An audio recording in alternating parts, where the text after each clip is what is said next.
Bom dia, a live caiu e eu estou voltando. Esperar só mais um pouquinho para o pessoal retornar.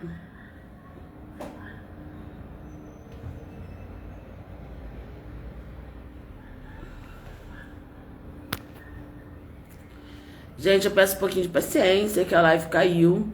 E eu estou esperando o pessoal retornar, que estavam na live, para me retornar o que nós estávamos conversando.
Gente, a live caiu. Eu tô reiniciando a live. Eu vou esperar um pouquinho para as pessoas que estavam na outra live retomar e darmos prosseguimento a esta live. Mas, de qualquer forma, vou falando as coisas iniciais. O que eu estava conversando no momento que a live lá caiu. Essas lives que eu faço é um bate-papo com vocês. Se vocês tiverem alguma dúvida, se vocês quiserem perguntar alguma coisa, podem perguntar, tá? E eu exponho aquilo que é de acordo com aquilo que eu penso e do que eu adoto na minha casa espiritual. Bem, vamos começar a conversa, né? Porque senão a gente se estende mais do que do meio-dia. Eu já tinha aguardado na outra, já era 12h08 e vamos começar a conversa. Para falar para vocês como é que eu levo a Quimbanda e a Umbanda dentro da casa de Maria Mulambo, eu vou começar a definir sobre o meu ponto de vista, como eu visualizo a Umbanda e como é que eu visualizo a Quimbanda. Bem, dentro do meu conceito, primeiro eu também vou falar que a vida inteira eu fui um bandista, sempre fui um bandista desde que eu nasci. E fiquei sendo umbandista durante muitos longos anos da minha vida. Mas por que eu era umbandista, né? E eu não tinha muito entendimento, vocês vão entender por que eu tô falando isso, eu não tinha muito entendimento.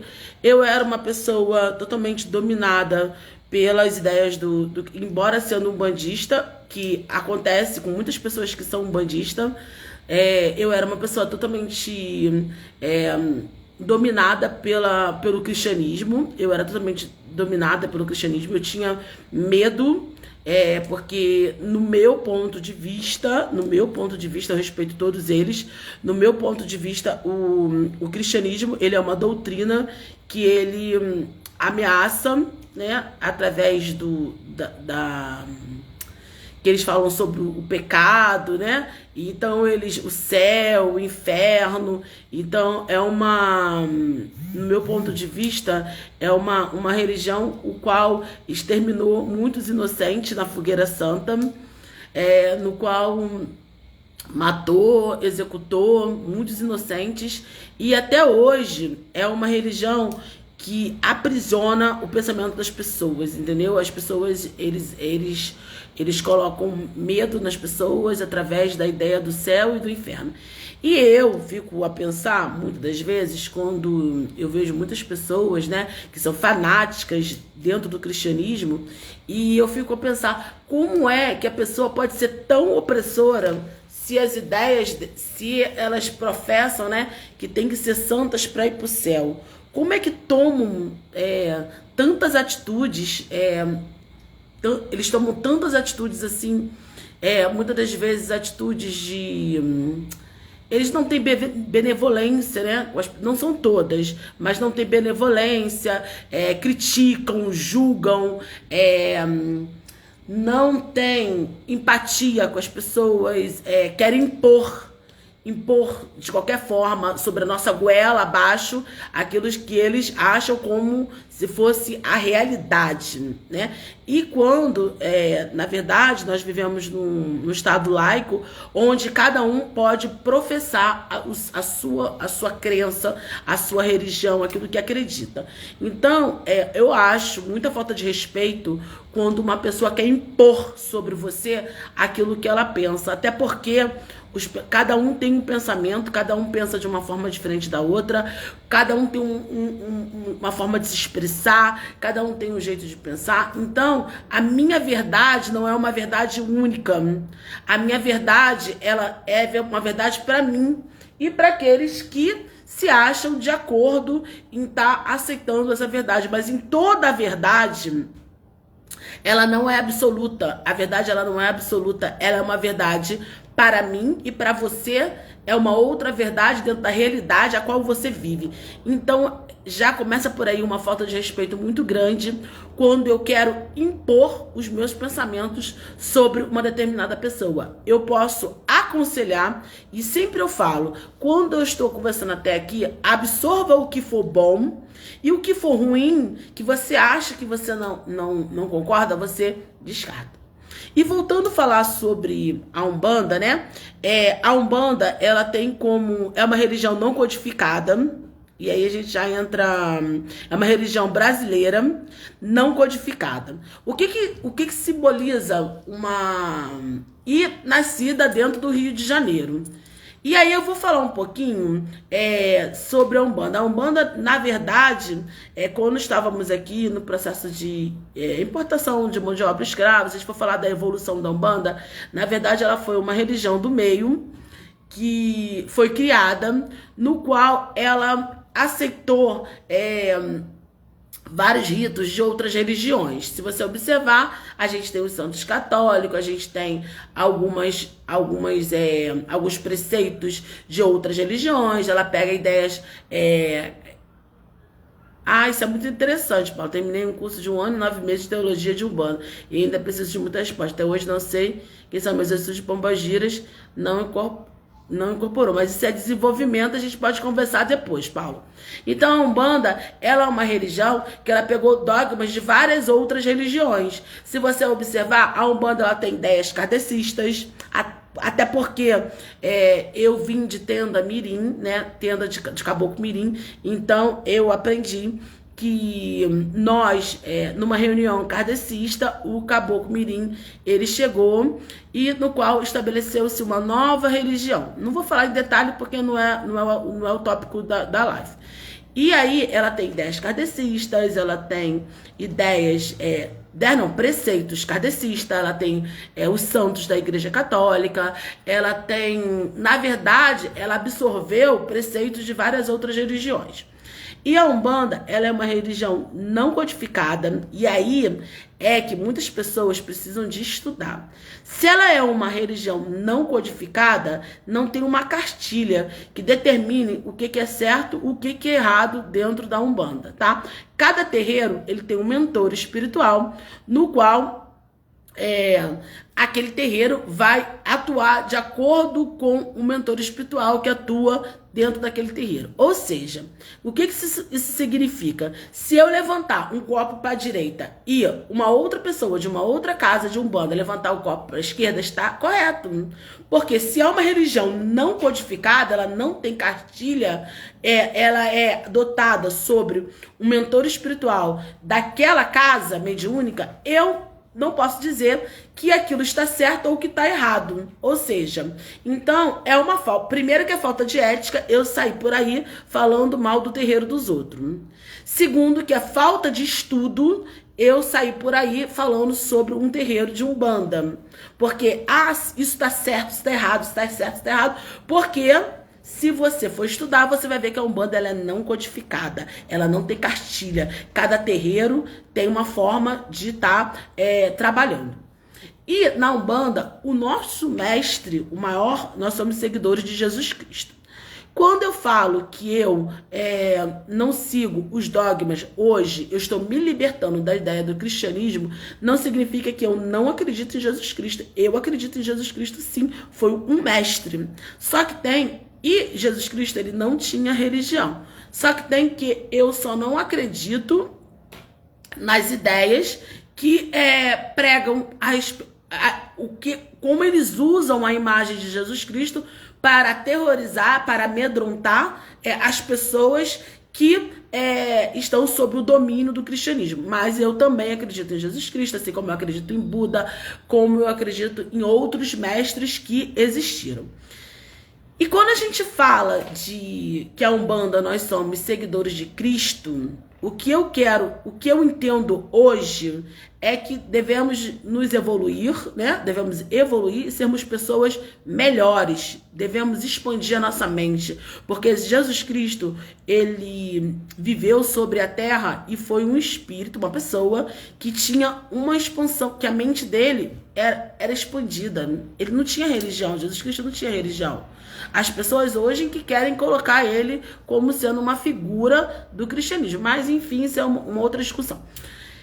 E nós, umbandistas, nós tentamos, né, viver naquele equilíbrio, ser seguidores de Cristo. O que significa ser seguidores de Cristo? Tentarmos evoluirmos espiritualmente. Quando a gente fala em seguidor de Cristo, a gente pensa em ser uma pessoa melhor, em ter um equilíbrio, porque Cristo, ele era equilíbrio, era uma pessoa dotada de equilíbrio emocional, porque a base, quem vem acompanhando as minhas lives aí diariamente, vê que eu começo a falar tudo sobre equilíbrio emocional, porque a gente tem que ter um equilíbrio. Se não estivermos com as nossas energias equilibradas, tudo que começa muito alto, ele acaba desandando. Então a gente tem que ter uma energia equilibrada. A gente não pode andar nem no caminho do lado direito, nem no caminho do lado esquerdo. A gente tem que estar no caminho do meio. Isso é a teoria do pêndulo, no qual sempre diz que a gente tem que andar no caminho do meio. E como eu falo sobre Umbanda, eu falo de cabeça, Ori. E Ori é a coisa mais importante que existe, porque o seu Ori, a sua cabeça, tem que estar bem administrada emocionalmente. E vai ser o seu trabalho mediúnico dentro da Umbanda que faz com que você tenha cabeça, tenha equilíbrio, tenha mente, tenha discernimento sobre aquilo que é correto e que não é correto para você, não perante os outros. Porque você tem que viver conforme a sua crença, a sua credibilidade. Você tem que viver conforme aquilo que você acha que é certo e que é correto. E daí, sempre eu falo, isso mesmo, Deus é um só, eu também acredito. E se nós formos estudarmos, e se nós, seriam as pessoas que querem falar que Deus é... se nós formos estudar, é que as pessoas, elas não estudam. E eu posso falar um pouco de mim também, porque antes de eu virar quimbandeira, eu não tinha o hábito de estudar igual eu estudo hoje. Hoje, Todos os dias eu estudo. Se você observar, quando você olhar o relógio e ver assim, são 2h pouca da manhã, a mãe Cristiane está estudando, porque eu estudo sobre religiões hoje, todos os dias. E eu sou uma pessoa que gosto da madrugada. E se eu não estou no terreiro, isso é certo, gente, se eu não estou no terreiro na madrugada, trabalhando, eu estou dentro da minha casa estudando, é certo. Todos os dias eu vou dormir 4 horas da manhã estudando, porque eu quero expandir a minha mente. E se você for estudar sobre história das religiões, história do espiritismo, como é que começou o espiritismo, ele começou em culto, inicialmente, lá 10.000 anos antes de Cristo, né? A espiritualidade, o estudo da espiritualidade, do espiritismo, desculpa. O estudo da espiritualidade, a espiritualidade começou há muitos tempo atrás, mas começou quando os povos primitivos começaram a fazer os seus primeiros enterros, né? E daí eles começaram a cultuando os mortos. E aí foi evoluindo, que dá uma longa live. E aí vamos chegar nas teorias herméticas. Vamos estudar na teoria, precisa estudar muito nas teorias herméticas, que são bases para todas as outras religiões. Ou seja, todas as outras religiões partem do mesmo princípio, né? E aí, o que acontece? As pessoas, elas têm que se dedicar, se estudar para abrir os horizontes, para parar de estar aprisionado nessas ideias que querem nos limitar. E, voltando ao nosso assunto, que nós estávamos sobre a Umbanda, né? E eu falo sobre Umbanda porque... eu sou umbandista, não vou falar sobre as outras religiões, e eu tava falando que Umbanda é Ori. E a Umbanda, gente, ela trabalha com... Ela não trabalha com orixá. Ela trabalha com entidades que vibram sobre a influência de um determinado orixá. E que entidades são essas? São os caboclos, os preto velhos e os herês. Um tempo depois, incorporou-se... Posso ver para você.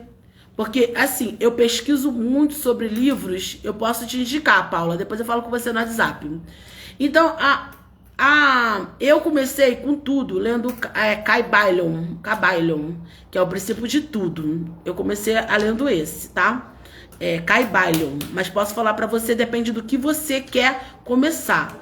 Porque eu comecei a estudar sobre espiritualidade, e aí eu comecei com leis herméticas e li o Kybalion, e aí fui lendo sobre ocultismo e outros livros mais. Mas esse é o que eu comecei, tá? E que aí você vai começar a ver a base de toda a religião, como é que começou a história da espiritualidade, como todas as outras religiões se formaram.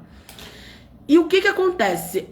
Lá na Umbanda, a gente depois, né, isso eu tô dizendo Umbanda pura, e depois entraram-se os Exus, tá? Mas a Umbanda, ela trabalha, basicamente, a Umbanda, quando começou, ela trabalha, que diz a Umbanda pura, né? Ela trabalha com entidades que vibram de acordo com a influência de um determinado orixá. Por isso que, quando a gente sabe um determinado orixá de uma pessoa, a gente tem previsão de qual é o seu caboclo e qual é o seu herê. Entendeu? Porque aquele caboclo e aquele herê, ele vai vir de acordo com aquele orixá. Ou seja, se uma pessoa é de Yansan, quais são os possíveis Exu dela? Quais são os possíveis caboclos? Quais são os possíveis preto velhos que ela tem? Quais são os possíveis herês que ela tem? Porque são entidades que trabalham sobre a vibração daquele orixá.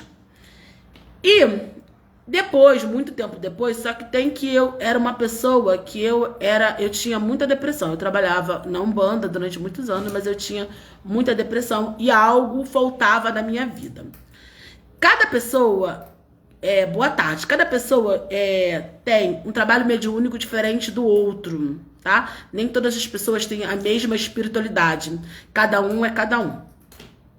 E eu, apesar de ser umbandista durante muitos anos, eu descrevi toda a minha história dentro de Caboclo Mirim. E dentro da teoria de Caboclo Mirim, eu fui me desenvolvendo, eu entrei, eu era banco, eu era iniciante, segundo, terceiro, quarto, quinto, sexto, sétimo, até que eu virei comandante de terreiro, porque dentro da Casa de Mirim a gente a gente só pode abrir uma casa espírita quando a gente chega como comandante de terreiro. E daí eu fui consagrada pelo meu pai de santo, que ainda é meu pai de santo. Outra coisa, gente, que é muito importante, que eu gosto muito de falar e falo muito para meus filhos de santo.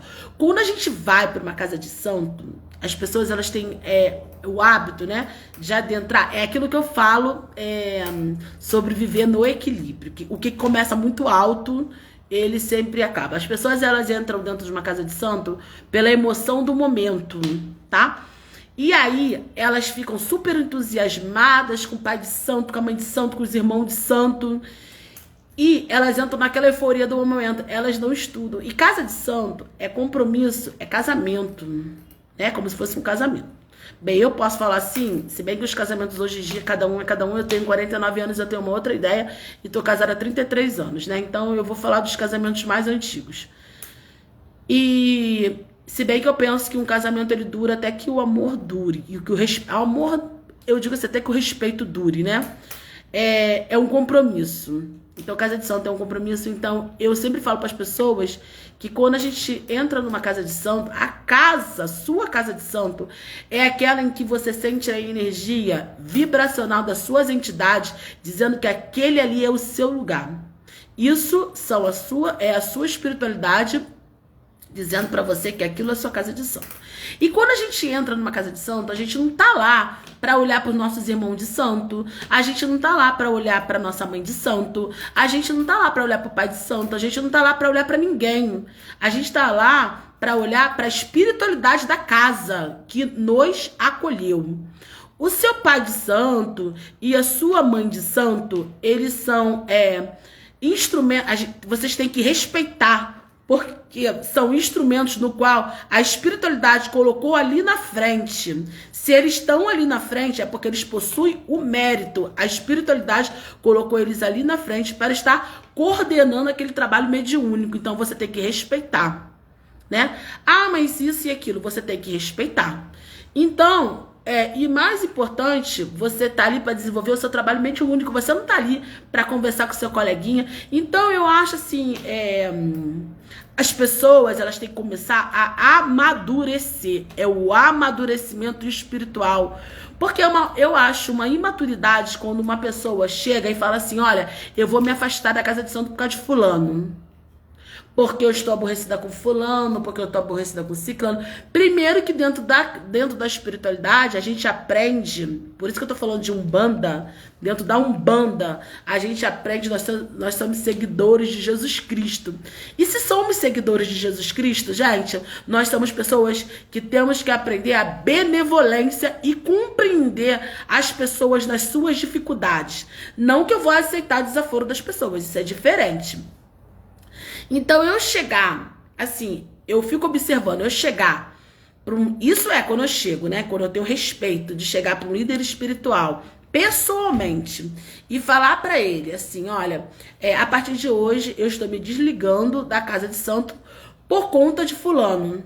Gente, eu fico tão, assim, eu não falo nada, eu falo ok, mas isso dentro de mim, eu fico muito triste. Porque isso significa que a pessoa não entendeu nada do que é a espiritualidade. Porque a espiritualidade, ela prega benevolência, compaixão, compreensão.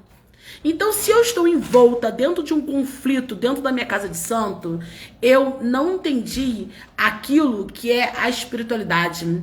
Eu não entendi que eu devo como se diz, compreender, pelo menos dentro da casa de santo, a dificuldade que uma determinada pessoa tem dentro de um determinado assunto. E que eu estou dentro da casa de santo para servir as entidades, para servir os orixás e para servir a espiritualidade e para me tornar uma pessoa melhor, para saber conviver com a diferença. Nós temos que aprender a conviver com a diferença. E tem aquele ditado que quando um não quer, dois não brigam. Então, desde o momento em que eu estou me observando que o meu relacionamento com o meu irmão de santo não está sendo adequado, o que eu tenho que fazer? Eu tenho que me afastar. Eu tenho que me abster, porque ali é o lugar no qual eu cultuo a minha espiritualidade. Eu não estou ali para olhar para a vida do meu pai de santo, para olhar para a vida do meu irmão, para olhar para nada. Por isso que eu só tenho uma, hoje eu tenho duas, né? Mas eu vou explicar por quê. Eu só tenho, desde sempre, tô falando de Umbanda, eu só tive 2 pais de santo. Por quê? Porque, como vocês sabem, eu fui da Tenda Mirim, e quando o seu Mirim morreu, eu saí da casa.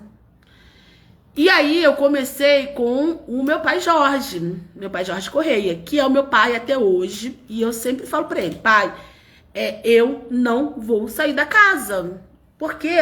Por que eu não vou sair da casa? Eu amo meu pai de santo. Por quê? Eu amo meu pai, eu amo minha mãe, eu amo meus irmãos. Por quê? Porque eu me presto ao limite de fazer o meu trabalho mediúnico. E qual que é o meu trabalho mediúnico dentro da casa do meu pai, da casa Ogumegê, né? Que é a minha casa do meu pai de santo. Estar lá para desenvolver a minha mediunidade, mais ainda, e estar lá para prestar caridade. E quando a gente fala em caridade, gente, o que é caridade? É doar, no meu conceito, como eu não sou adepta das ideias do cristianismo, e caridade é um conceito do cristianismo, mas eu vou utilizar a palavra quando eu estou lá prestando a caridade. Caridade é doar o meu tempo e o meu corpo material para que uma espiritualidade possa se utilizar dele e possa estar dando passes mediúnicos de uma determinada pessoa e aliviando o fardo dela. Eu não utilizo da palavra caridade para mim se aproveitar e ir numa casa mediúnica e achar que todas as despesas têm que ficar sobre a responsabilidade do pai de santo.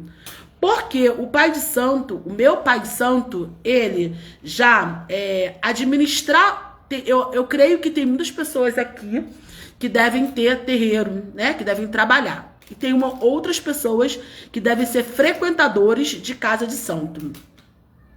E aí, gente, quando eu vou tocar nesse tópico, né, que eu vou falar agora, não é para ofender alguém.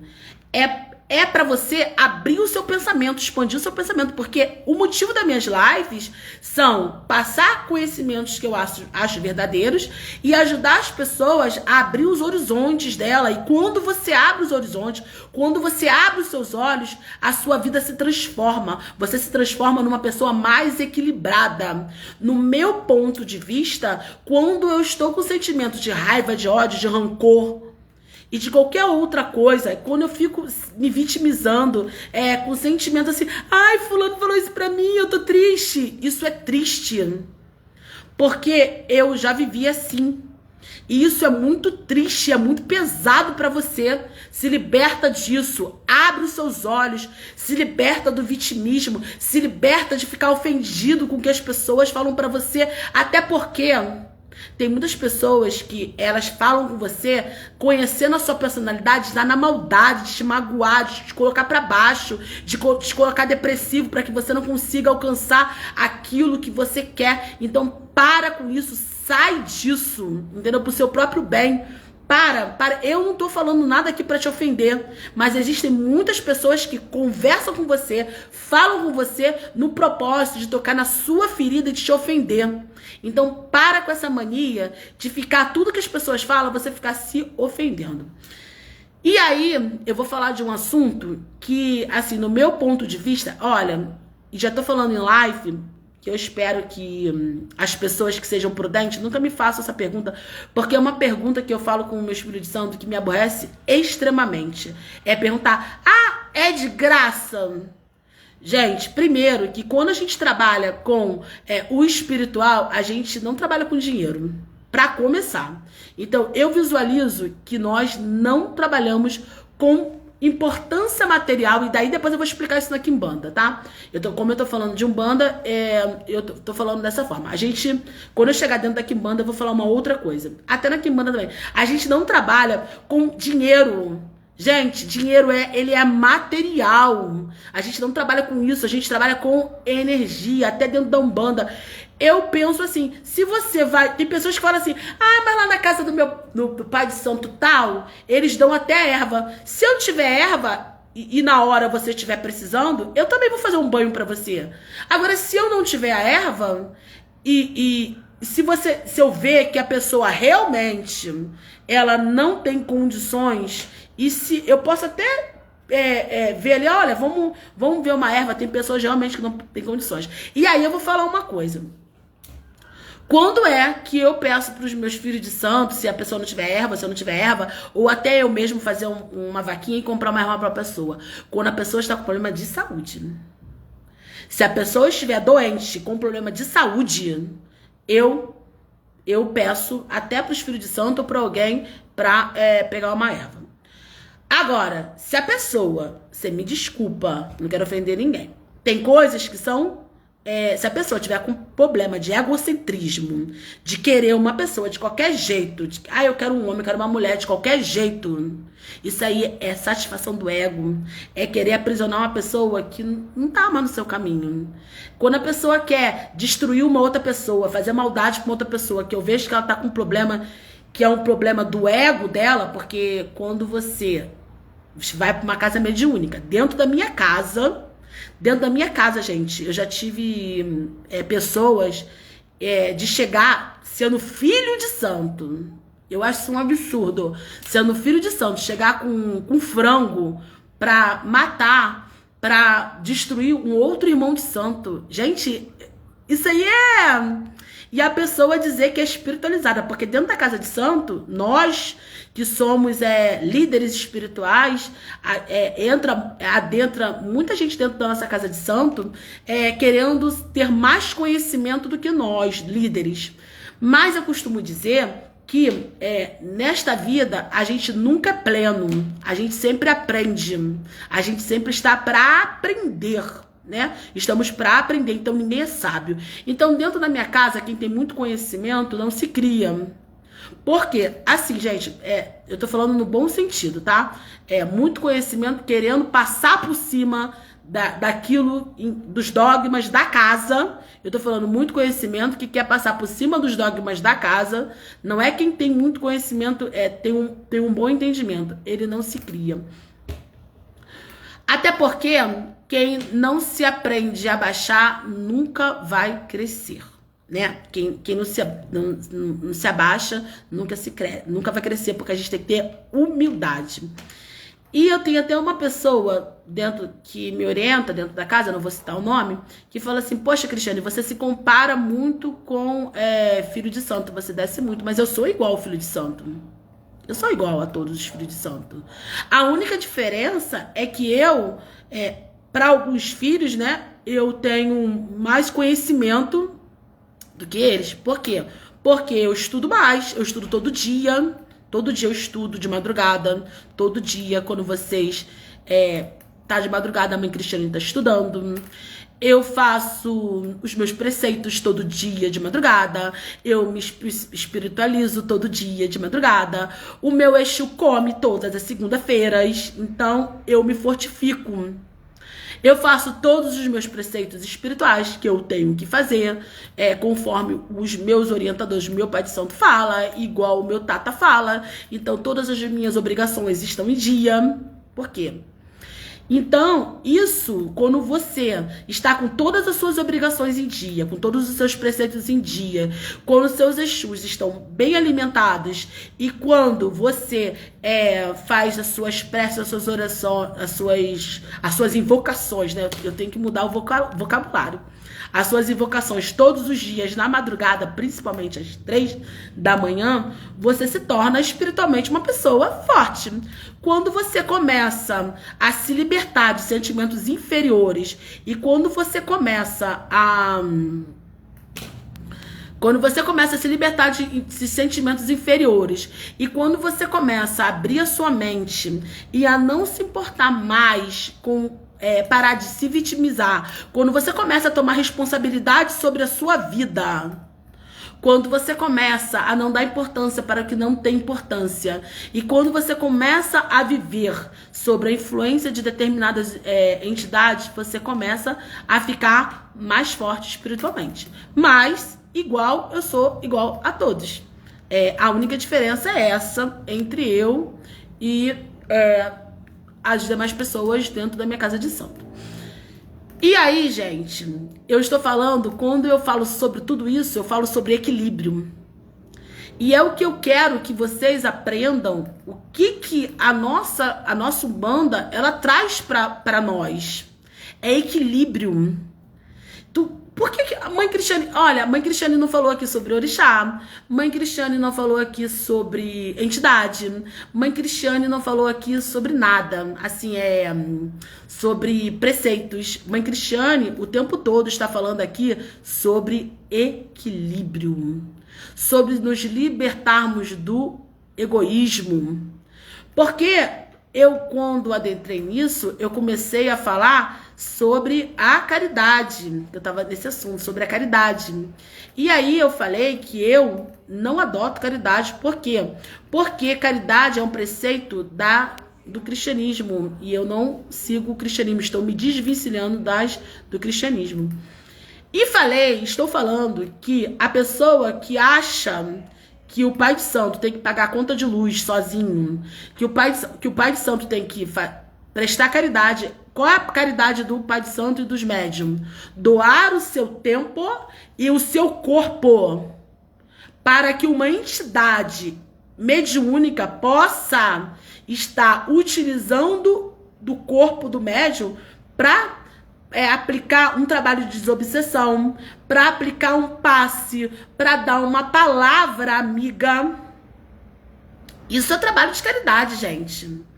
Caridade não é... Você que fala sobre... As pessoas que falam sobre caridade, sabe o que elas respondem? Eu não quero compromisso com a espiritualidade. É muito pra mim.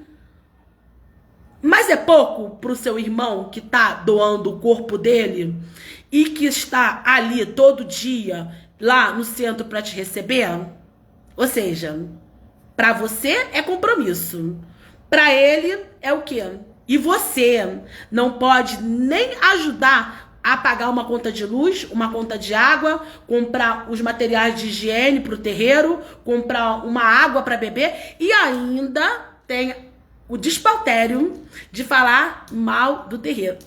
Não tem um papel higiênico. Mas o alecrim dourado deu papel higiênico? Não tem uma água gelada pra gente beber. Olha esse terreiro. Eu vejo muito aí. Olha esse terreiro. A conta de luz. A água. Se cortar a conta de luz, ele fala... o alecrim